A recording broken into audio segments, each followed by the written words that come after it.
नमस्कार भक्तांनो, श्री स्वामी समर्थ. आज तुम्ही ऐकणार आहात एक असं रहस्य जे आपल्या आसपास असतं, पण आपण रोज त्याच्याकडे दुर्लक्ष करतो. एक साधं दिसणारं झाड, पण त्या झाडात आहेत खूप चमत्कार, शक्ती आणि आशीर्वाद सुद्धा. होय, हेच ते झाड आहे. त्याचे काटे दिसतात तीक्ष्ण, पण त्यात दडलेली आहे परमात्म्याची औषध शक्ती, स्मरणशक्ती आणि दैवी ऊर्जा. आणि ते झाड आहे बाभूळचं झाड.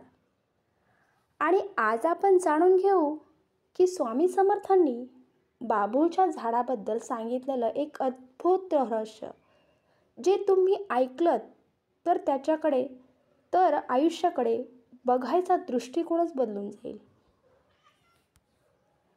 आपण जेव्हा अक्कलकोटला जातो तेव्हा प्रत्येक भक्ताने लक्ष दिलं असेल की अनेक ठिकाणी स्वामी समर्थांच्या पादुका असतात आणि त्या ठिकाणी जवळजवळ बाभूळचं झाड दिसतं.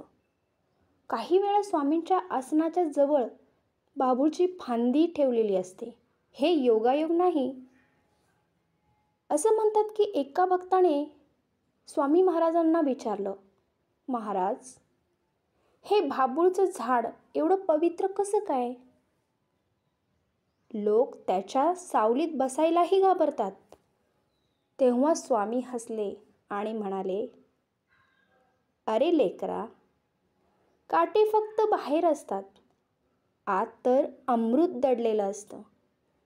जे बाहेरून कठीण दिसतं तेच आतून सर्वात प्रेमळ असतं.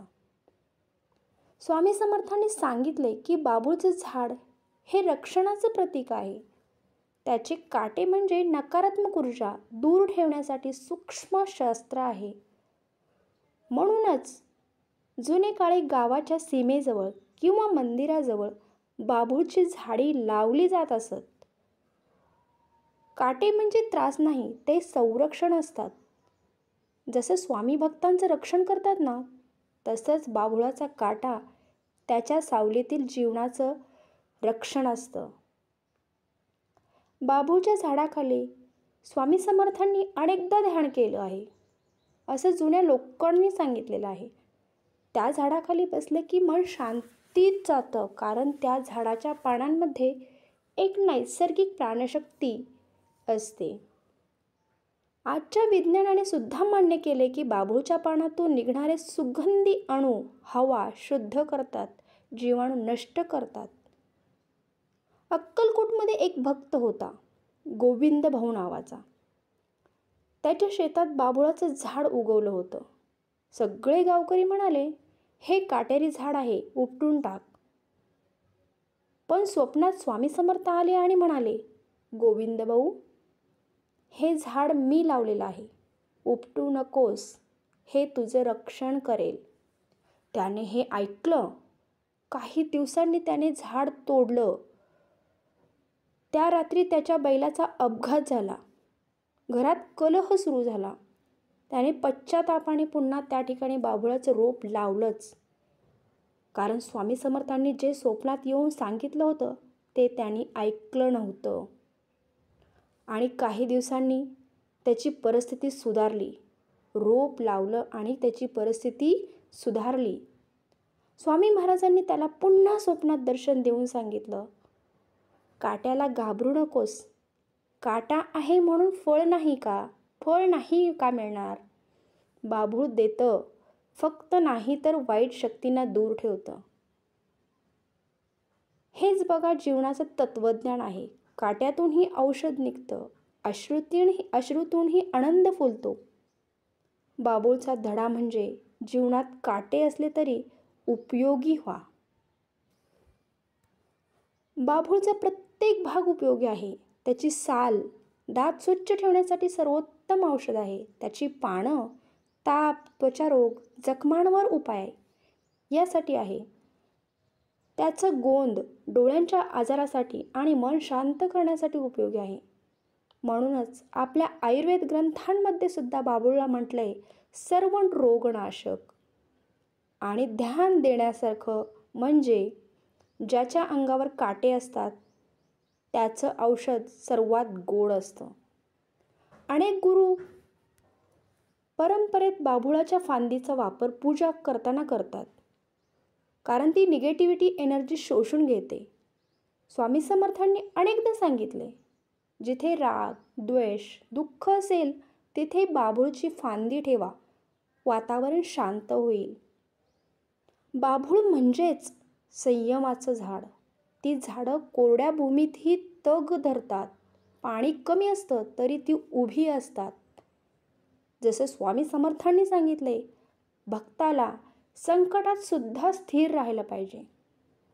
म्हणून जेव्हा तुम्ही एखाद्या कठीण प्रसंगातून जात असाल ना, तेव्हा बाभुळाचं झाड बघा आणि स्वतःला विचारा, मी या झाडासारखा स्थिर आहे का? काटे असूनही उभा आहे का? असंच बघा, बाभूळ तुमचा गुरु बनतो की नाही ते. आणि भक्तीच्या मार्गावर स्वामी समर्थ स्वतःच सांगतात, काटे असले तरी श्रद्धा सोडू नका. श्रद्धा ठेवली की काटे सुद्धा फुलं बनतात. शेवटी एवढंच लक्षात ठेवा की स्वामी समर्थांनी बाभुळाचं झाड सांगितलं म्हणजे फक्त वनस्पती नव्हे, तर जीवनाचं प्रतीक सांगितले. जीवनातले काटे म्हणजे अनुभव आहेत, तेच तुम्हाला मजबूत करतात. आणि जो या काट्यांना स्वीकारतो तोच खरा भक्त आहे.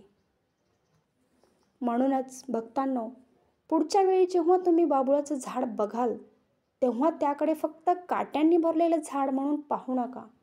त्यात स्वामी समर्थांचा एक संदेश दडलेला आहे. जीवन काटेरी असले तरी प्रेम, उपयोग आणि रक्षण करते राहा. बाभूळ आपल्याला शिकवतं की देणं हेच खरं अस्तित्वाचं कारण आहे. काटा असो वा अडथळा, पण झाड सावलीच देतं. म्हणून जीवनात येणाऱ्या अडचणींना घाबरू नका, त्यातूनच तुमचं फुलणं होईल. स्वामी समर्थांच्या आशीर्वादाने प्रत्येकाच्या जीवनात संयम, शक्ती आणि संरक्षण येऊ दे, हीच माझी प्रार्थना. चला तर मग भक्तांनो, आज आपण ऐकलं बाभूळच्या झाडामागचं स्वामी समर्थांचं एक सुंदर रहस्य. काटा असूनही उपयुक्त असणं म्हणजे काय, तर ते बाभूळ आपल्याला शिकवतं. आपल्या आयुष्यात कितीही अडचणी आल्या तरी उपयोगी राहणं, प्रेम देणं आणि इतरांचं रक्षण करणं हेच खरं स्वामी समर्थांचं तत्त्व आहे. म्हणूनच पुढच्या वेळी जेव्हा तुम्ही बाभुळाचं झाड बघाल तेव्हा त्याच्याकडे फक्त काटे म्हणून पाहू नका. स्वामी समर्थांचा संदेश त्यातून ऐका. काटा असूनही उपयोगी राहा. चला तर मग, ही कथा जर तुम्हाला आवडली असेल तर नक्की एक लाईक करा. आपल्या मनात बाहुली असेल तर इतर भक्तांसोबत पोचवा. आणि अजून अशाच भक्तिमय चमत्कारिक कथा ऐकण्यासाठी आपल्याच मी आणि स्वामी या चॅनलला नक्की सबस्क्राईब करा. आणि आता मला सांगायचं आहे की तुम्हाला पुढचा विषय कोणता ऐकायला आवडेल. वडाच्या झाडाचं रहस्य की स्वामी समर्थांनी सांगितलेली तुळशीची महिमा, तुम्ही खाली कमेंटमध्ये नक्की लिहा. चला तर भेटू अशाच व्हिडिओमध्ये. तोपर्यंत श्री स्वामी समर्थ.